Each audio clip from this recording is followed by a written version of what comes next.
Hello, everyone, and welcome to the MFFL Nation podcast. I'm here today with my co-host Amir and with our special guest, Mr. Grant himself. How are you guys doing today? I'm doing pretty well. How about you? Great, man. How you doing, Amir? I'm doing pretty good. How about you? I'm doing pretty good. It's some mediocre times we're going through as Mavericks fans. We're sort of on the stretch of the end of the season with 8 games left, and people are starting to really worry. Some are starting to get really happy for the playoffs, but first we got to make the playoffs, I think is the most important thing. So, you know, what do you guys think about that Warriors game? Obviously, there was a few controversial calls, but did you like the positives, negatives? What do you guys think about it?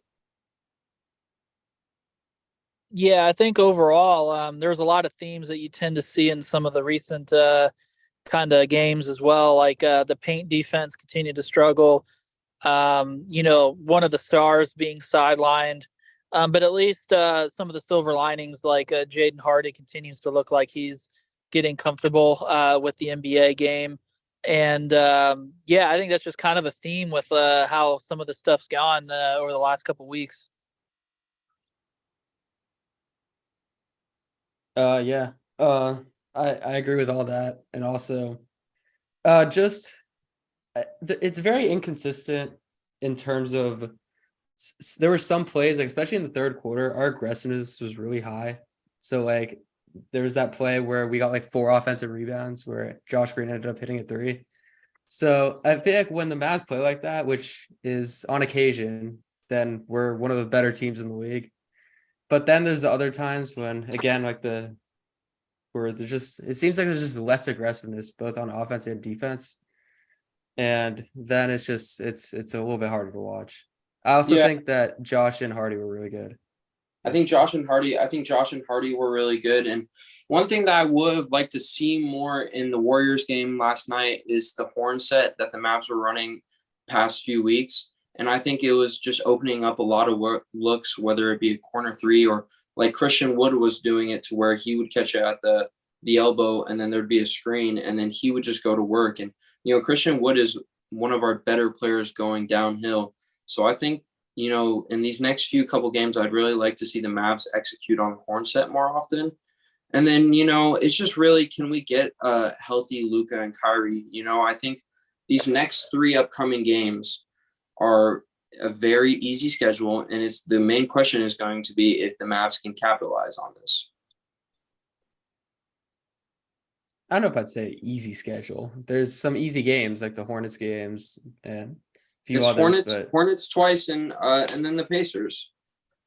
we already lost to the Pacers, did we? Did we not? We did. This is true. But when I think when looking down the stretch is if we can really just get Luka and Kai healthy together, and then it's really going to be how is Jason Kidd going to utilize Jaden Hardy when Luka and Kai are back? Is Jaden Hardy going to be a 5-minute bench player, or is he going to be getting those 20 to 25 minutes he deserves? So Grant, I guess the question for you is: do you think that we'll see more Hardy minutes with a healthy Kai and Luka? I think the big thing will probably be dependent on Tim Hardaway Jr.'s status. I asked a question just about Jaden Hardy today to Jason Kidd, and he like kind of made it like kind of worked in the answer about like while Timmy has been out. So I kind of felt like there'll be a ceiling, like a lower ceiling for sure than like the ideal like 20 to 25 minutes if I had to guess. It'll definitely be something to watch though. Maybe against some of those like lower win percentage teams, like like the Hornets, maybe they can work him in there more. But yeah, I think when they have Luka, Kyrie, and Tim Hardaway, I definitely think they're going to favor those guys without too much room. I think they'll probably have to move Hardaway in the off season or just like kind of get creative with it to really open up the minutes that Hardy probably deserves going forward.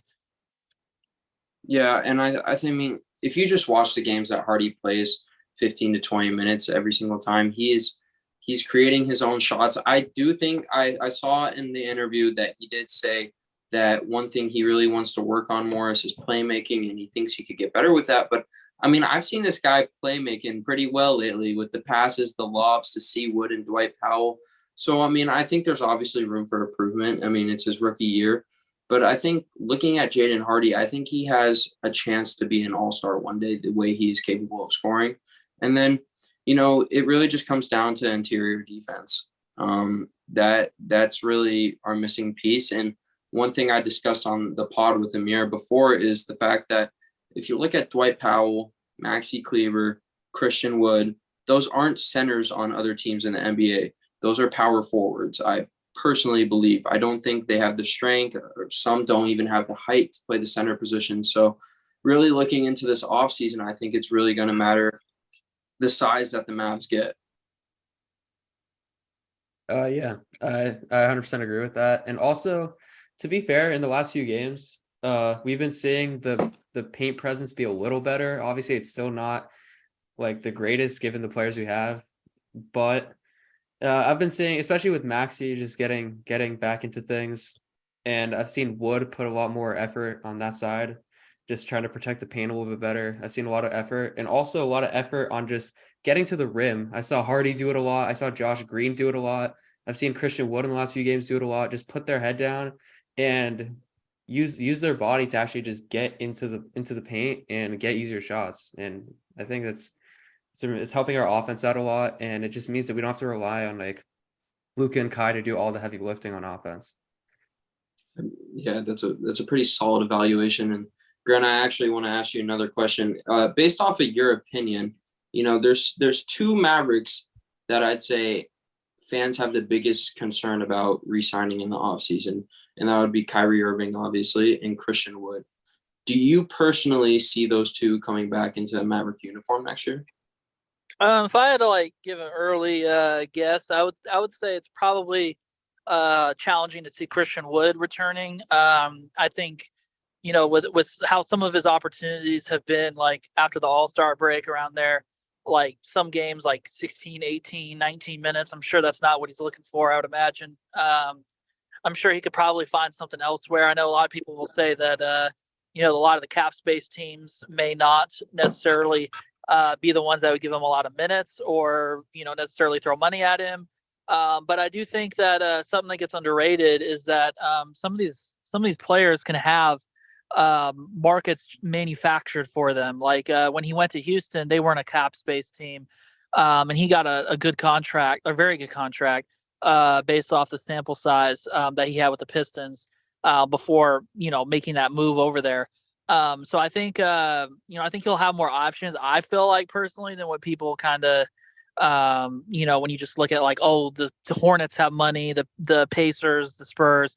I think there'll be more out there that need a big that can, shoot and score, all that stuff. And for Kyrie Irving, I think if you just kind of listen to with some of the insiders as well, say Brian Windhurst and all those guys. I think it depends on the willingness for the Mavericks to give him what he wants quickly. The Nets messed up by, I guess you could say messing up if you are saying in terms of the perspective of wanting to keep Kyrie Irving. They messed up by, being hesitant to give full guarantees, long-term salary, all that stuff. If the Mavericks kind of just don't come out with, that type of offer early on, that's a good way to kind of, I guess, in lack of a better term, piss someone off. So I think how they handle that will be more of a factor as opposed to him necessarily wanting to just look at all these other options, if that makes sense. Right. No, yeah, that makes perfect sense. And I think the thing is too is that I've been seeing a lot of reports lately that the Lakers aren't really going to pursue Kyrie Irving this offseason, considering the fact that they would have to basically get rid of all the people they traded for this season. So I think, that's a positive heading into the offseason, personally, knowing that the Lakers are probably not going to pursue Kyrie. Like I said, anything can happen. But let's talk about the rest of the season. There's 8 games left. We have the Hornets twice. We have the Pacers, then the Sixers, and then we go on to play the Heat, Kings, Bulls, Spurs, and I'm missing one other team. But do you guys, I mean, obviously you guys probably both have a good idea of what the remaining schedule is looking like. Do you guys think that we can go finish the season above 500? I think that's a possibility, but I feel like either at 500 or I don't know if it's an odd number of games, so that might not be possible, but 82. I don't envision like a very strong finish with how kind of the lack of defensive execution's been going. I think they can take care of some of these bad teams, but I kind of feel like they may lose at least one of those. And then Philly and Miami are really tough on their home floor.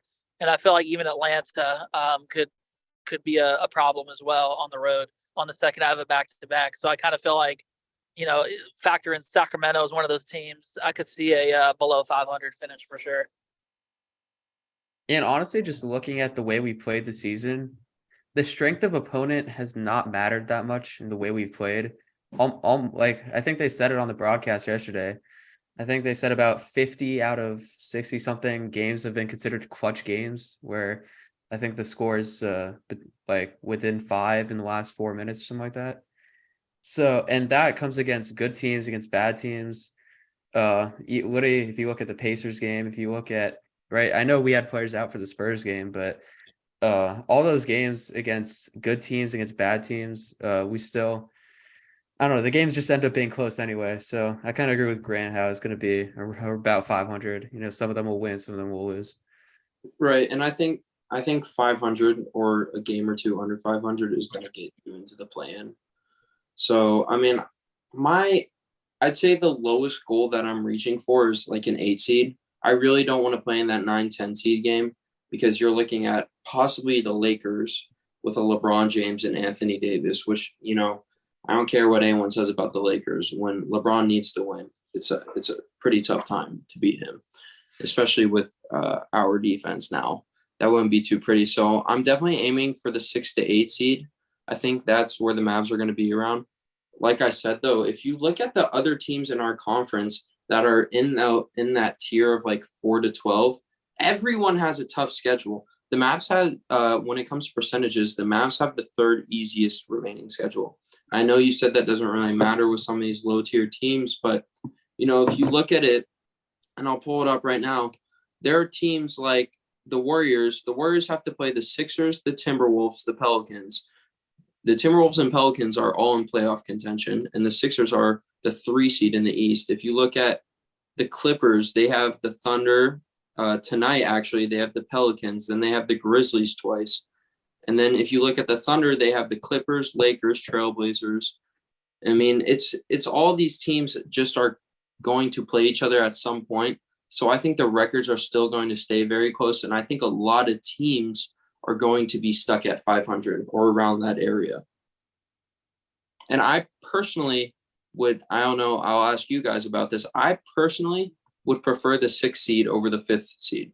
I think the Mavs would be way better off having to play the Grizzlies or the Kings rather than the Clippers or the Suns.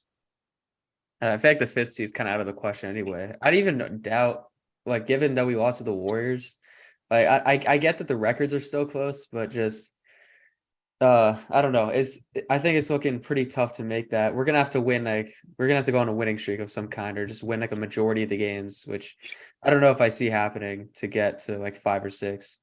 What would your dream seed be, Grant, right now? Yeah, I think I agree with you. The ideal scenario would probably be that 6th seed because you're going to play teams where you have the best. Your superstar is the best. All kinds of stuff like that, and then they're not really the most extensively experienced playoff teams as well, especially like Sacramento. If that could be your like second round matchup, with the conference finals being on the line. Assuming you make it out of that first round in that scenario, would probably be the most ideal for sure. No, I mean, listen, this Western Conference is the craziest I've seen in a while. So, I mean, just I think someone posted on Twitter, I think every the 1 through 8 seed had at least 48 wins a few years ago going into playoffs. It was something crazy. And now the Clippers and the Suns are the 4th and 5th seed with 38 wins. I mean, it's just the competition's crazy this year, and I really think that has to do with the lack of defense. It's really just whoever's hitting more shots usually. I mean, I think there's only been one game throughout this whole season to where throughout all the games in a day, there hasn't been someone who's scored 30 points, which is a crazy stat. Yeah, and I think even that day, someone had like 29, right? Yeah, it was like 29 or 28. So, I mean, the defense in it really sucks to see. I think it'll really improve in the playoffs because everyone is going to be determined to win. But, I mean, listen, I personally, as a basketball player, love watching people play defense, and it's just ugly out there, man. It's just letting people go by, and I'm not going to call out names or anything, but a lot of Maverick players tend to do that. And I think we all have a good idea of who, but, hopefully we can finish out this stretch pretty well. You mentioned that, the Mavs would have to go on a winning streak. And I think these next 3 games could be that winning streak to where we go to 39 and 37, 2 games above 500. It's a dream. They do come true sometimes, but I mean, the Hornets twice, those are 2 very capable wins. I think regardless, we automatically win 1 game. And then Pacers on the road. I mean, I don't know. I don't think Halliburton's back yet. I think he's still hurt. So no, he's back. I think. You said what? I'm pretty sure he's back. I know he was questionable for the Celtics game, so I'm not entirely sure. But like the stretch where he was like out for like a while, I think he came back from that. Maybe he got like re-injured or something, like something small. Yeah. Is there anything you guys specifically wanted to discuss about? I don't know. I would just look at these like play-in teams because given we're in the play-in right now, and I really worry about a potential play-in. Just looking at the Thunder, the Lakers, the Pelicans, just all those teams. There's a few more I'm forgetting, but Warriors potentially. Those are all really tough matchups and teams that we've struggled against before. And I don't know. I kind of agree with what you said about the defense, but I think it's also partially just the fact that the overall talent in the NBA is just higher. So like each team is like a lot deeper. And so even like the worst teams in the league, they still have like some superstar players or really good player and good role players that where like in previous years, like let's say you look at when the Mavs were bad before Luka and DSJ and all those, like we really did not have like almost any really good creators or good players like that. And also just the play-in too, just expanding the window of opportunity for the playoffs. Now, Grant, I got to ask you, man, what's it been like, just working with the Mavs these past few months? Really, really, like, it seems like you've slowly been growing more and more. What's it been like, man? Yeah, I think especially with the road games since the All-Star break, a little bit before that, mostly since the Kyrie Irving trade, I think it's been really interesting being able to do something like travel to a big press conference where the superstar being introduced, and then like all kinds of like big names are there, and you're asking questions along with them. That's like a pretty cool experience to be able to do, and then just seeing like the progression from something from the very beginning, like integrating a new superstar and stuff like that, seeing how that kind of gets managed, and then the ups and downs and things of that nature. It's always cool to see them from the start. It's kind of like with Jaden Hardy being drafted. I'm here for the start of his career. I got to cover him at the Legends game and all that stuff. Like, it's always interesting when you kind of see the whole picture. Yeah, and I think one of my favorite things about your work, and I think something that brings you out differently than others, is that you go into depth about the game. I've seen you talk about certain sets that the teams run, the way players utilize looking to pass the ball, shoot the ball. And, I think that's something that the game needs more of when asking these players questions during interviews, is really going into depth about the game. I feel like some reporters tend to ask these broad questions about, what did the team do wrong tonight? How do you think you played? You really go into depth, and I think that brings the fans something new. And also, it's really great to see, I actually mentioned it in a tweet, the layups that you tend to cover Kyrie pretty early. He's always the first one out on the court, and you always post the videos of him warming up. And, it's really, honestly, it's funny how the layups he works on are identical to the layups he does in the game. I mean, the spins with his right hand off the backboard, he did that. I think it was the Grizzlies game. And so, no, it's really cool to see you do all that, man. Yeah, I appreciate that. It's with him in particular, it's always cool to see like all kinds of like variables that he works on. And then seeing it in the game, as you said, like the superstars pregame stuff is always fascinating. There's a lot of details that go into it that I feel like unless you get to see it, you kind of don't get to experience that, and that's why I always like to record it and post it for people, especially the road games. But like even at home, it's like it's very interesting to be able to see that, and then later in the game, and then with how early he goes, fans aren't even in the building when he's out on the court. So yeah, it's like kind of a good way to be able to share that for sure. Now, sorry.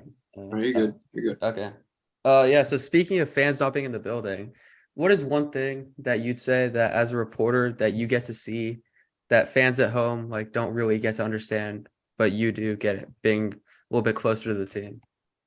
I think the big thing would probably be all the work that goes on that's not on the camera by the players. I think the best example, because some of the buildings are like the stadiums and stuff, they're designed differently, so you don't get to see as much in certain cities. But in Memphis, when you're kind of going to where you go for the away teams interview room, you see like the weight room and all that stuff, and Kyrie is like doing like a pretty extensive workout before he goes on the floor. So if he's someone that's going out on the floor 3 hours, 2.5 hours before the game for his workout, and then he's in the weight room before that, and he's doing like rehab stuff after both of those things, and then he does another weight room workout after the game. Like there's so much that goes into like his day as a NBA player that I feel like you wouldn't necessarily know if you are just like kind of turning the TV on and watching the NBA game and then turning it off. Like that's pretty cool to see, is because like yeah, there's a lot of work that goes into it for sure. And so the next question for both of you guys, and this is something I've honestly had a problem struggling with because I'm always such a biased Mavs fan. So the Mavs are currently sitting at what, the 9 seed, correct? Yeah, I believe you're correct. Yeah.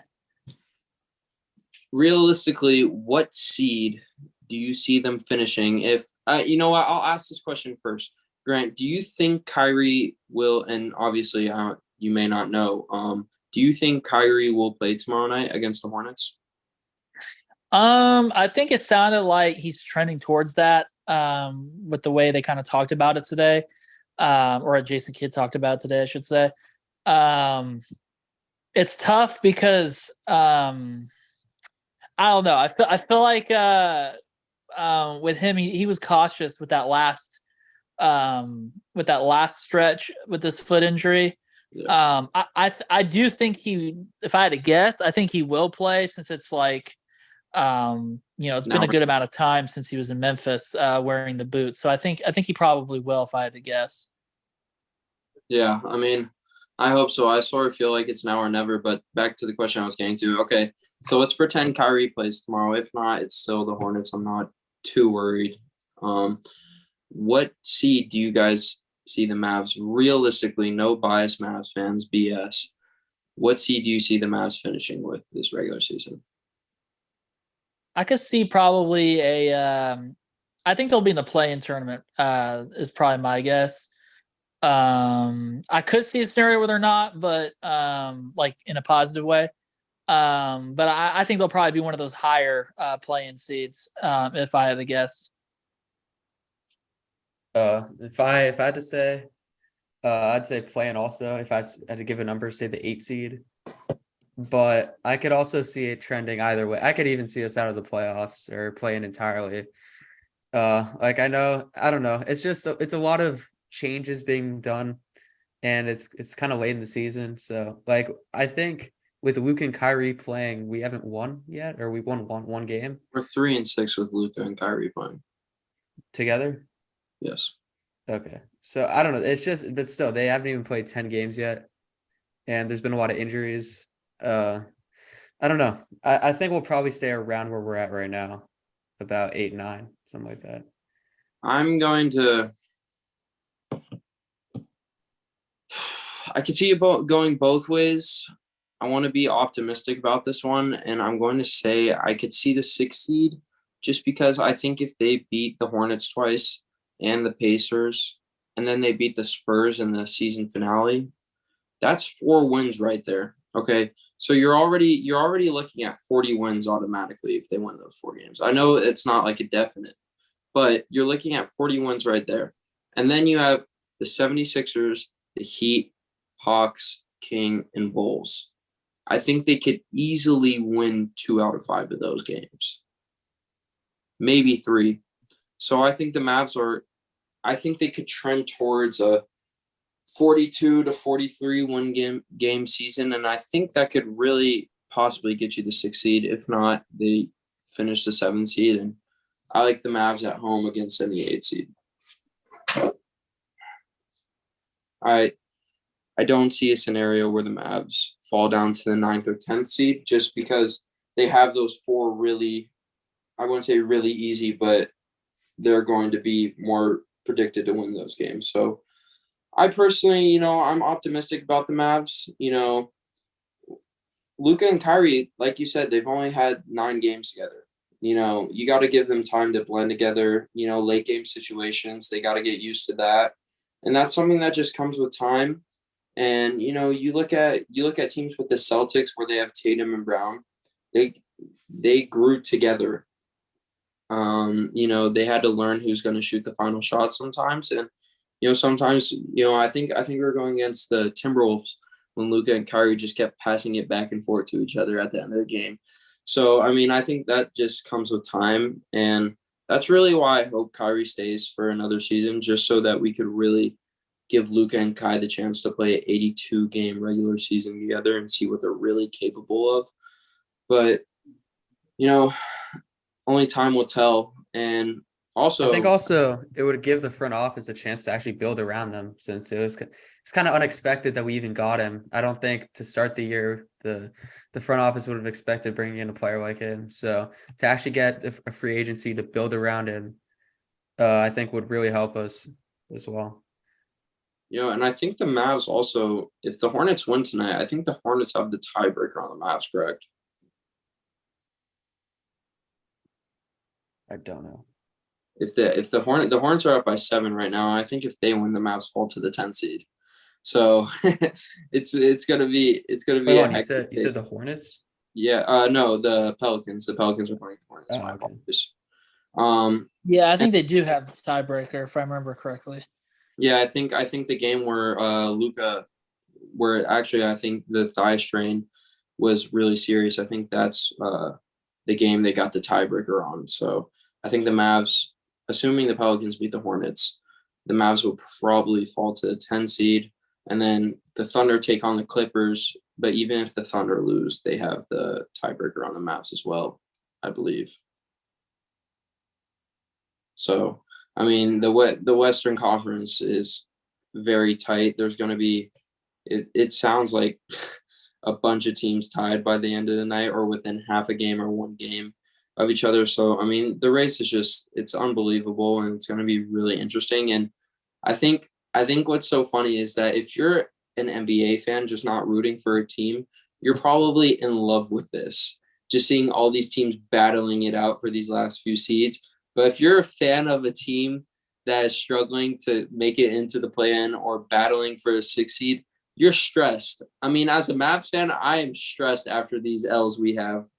So, it'll be really interesting to see. And then last question for you, Grant. Do you know if Timmy's sickness is really serious, or is this something mild?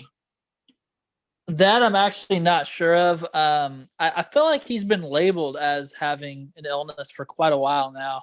I don't know what he's got, but I would imagine that's got to be close to being dealt with, or whatever you want to call that, for sure. I think it's been like what, 2 or 3 games now at least.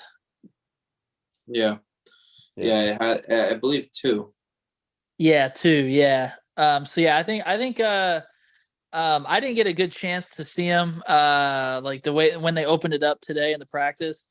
There wasn't like a ton of stuff going on. So I'm not too sure if he was out there doing a lot, but yeah, I would imagine that he can't be dealing with an illness for too much longer, for sure. Awesome. Well, I mean, it's, man, the regular season went really fast and we're at the end. So, I mean, hopefully our guys can get it together.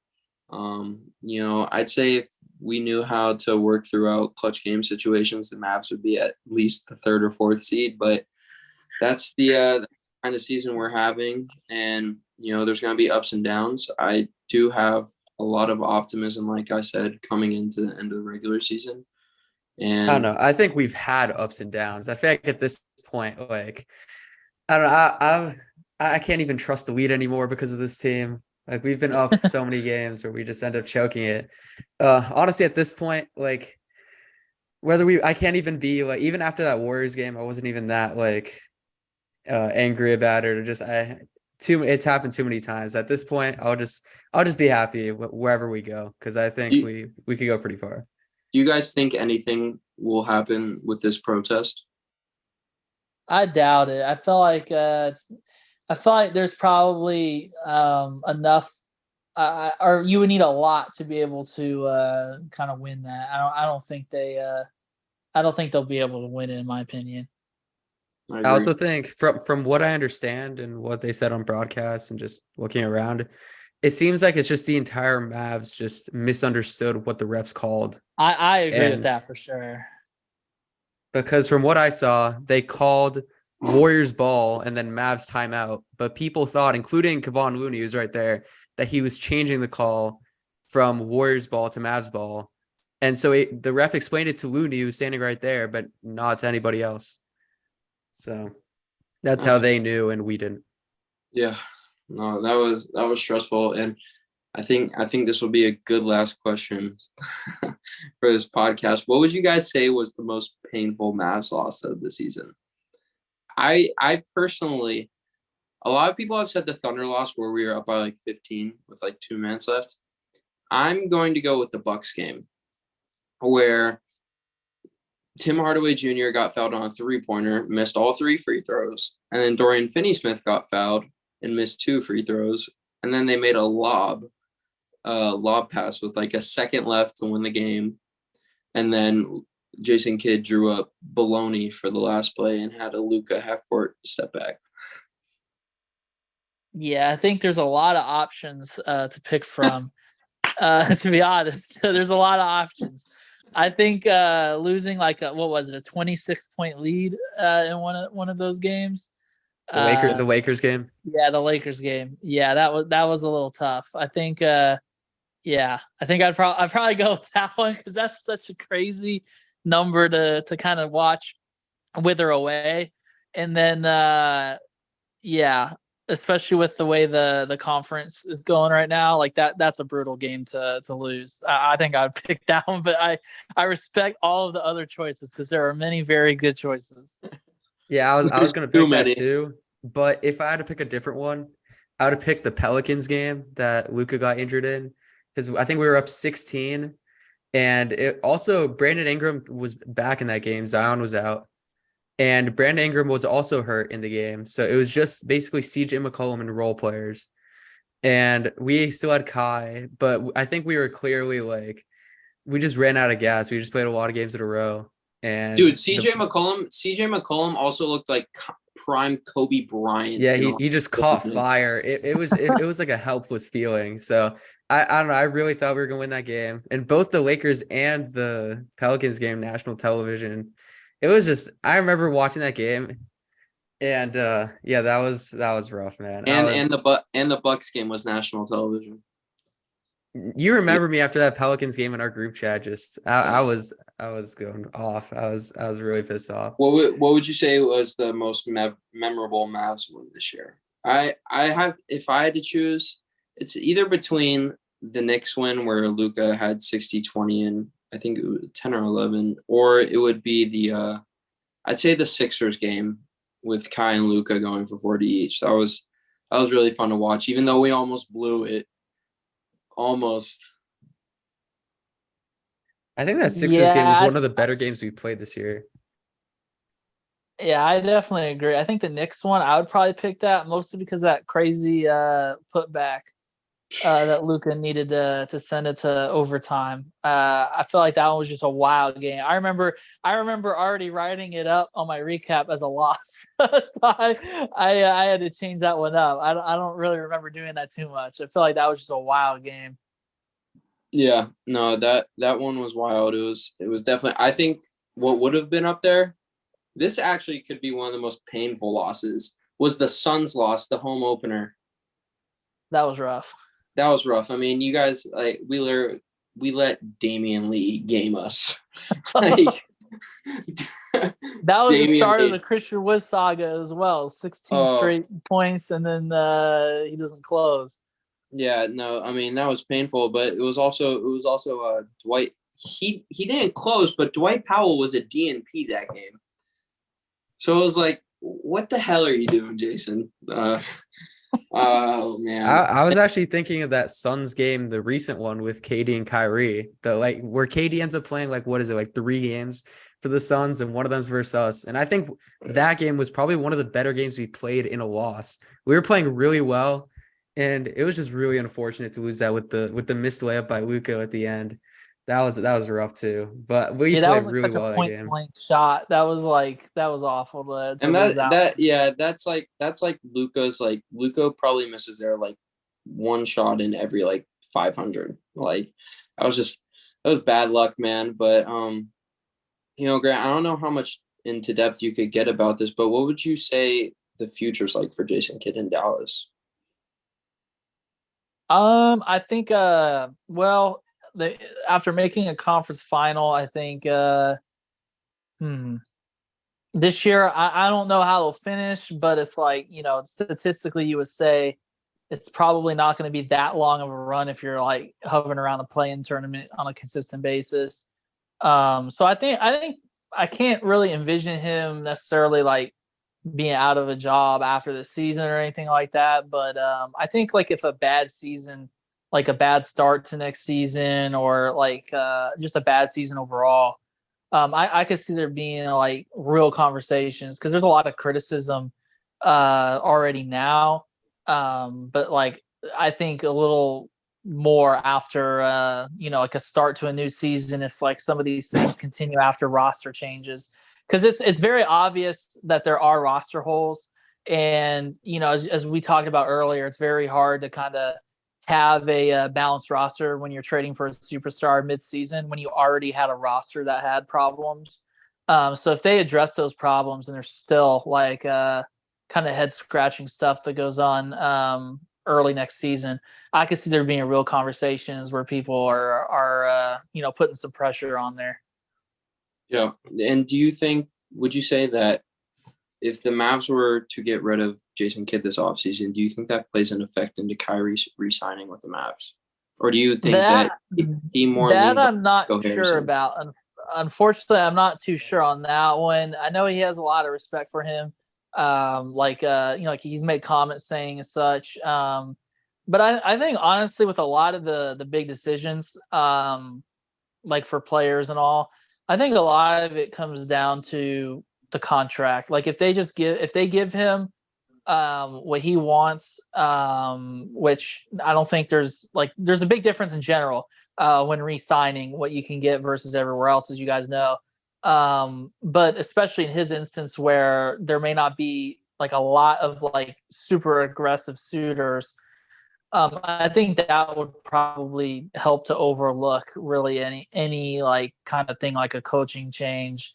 But honestly, if you are making a coaching change, I guess you could also say there was probably a good reason for that to happen too. I can't imagine a guy who won a championship necessarily, being like, well, he did stuff to get fired, especially because what he would need to do in the playoffs to get fired. Like, I can't imagine him necessarily being like on a hot seat right now. If you would like to like kind of describe it that way, like it would take something pretty bad to get fired after this playoff run, if that makes sense.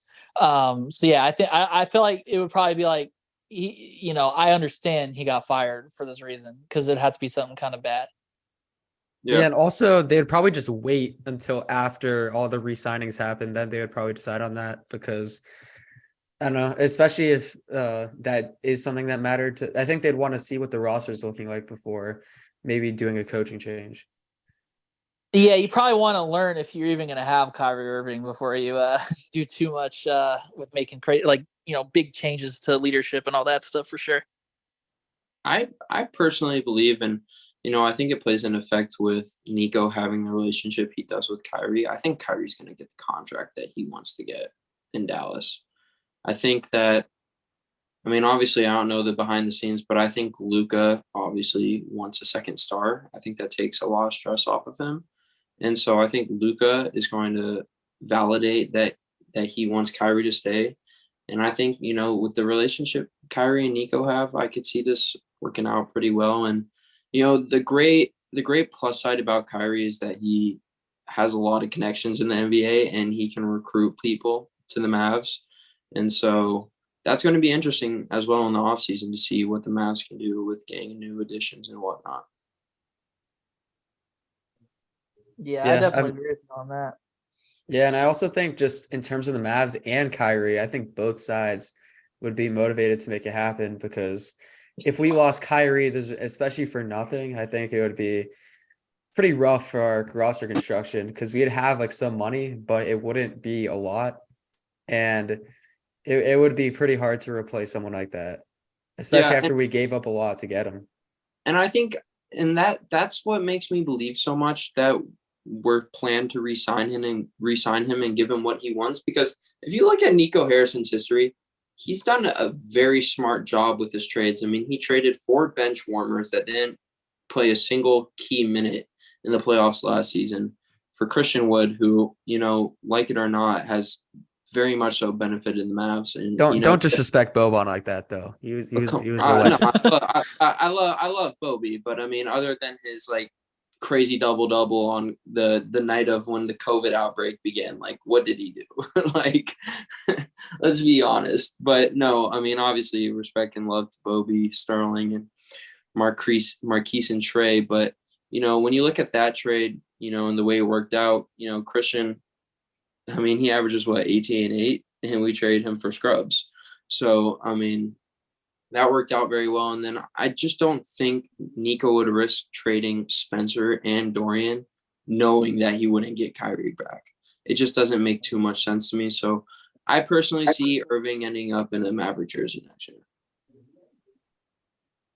Although with Kyrie, it's unpredictable. It is. It's hard to know what his headspace is at. It is. I will say, though, the image that people portray on Kyrie Irving is totally false. The guy, the stuff he's done in the city of Dallas already. He's wearing South Oak Cliff football state champs hats to the game. He's making donations to families in Texas. He's doing a bunch of things. So it's really awesome to see what Kyrie's done for the city of Dallas already and the way he supports it. And I think he really likes it there. So, yeah, I hope Kai stays. But, Amir, it's always a pleasure having the co-host on the pod. And Grant, thank you so much for hopping on the pod, man. It was awesome having you on and giving your insight about the Mavs and whatnot.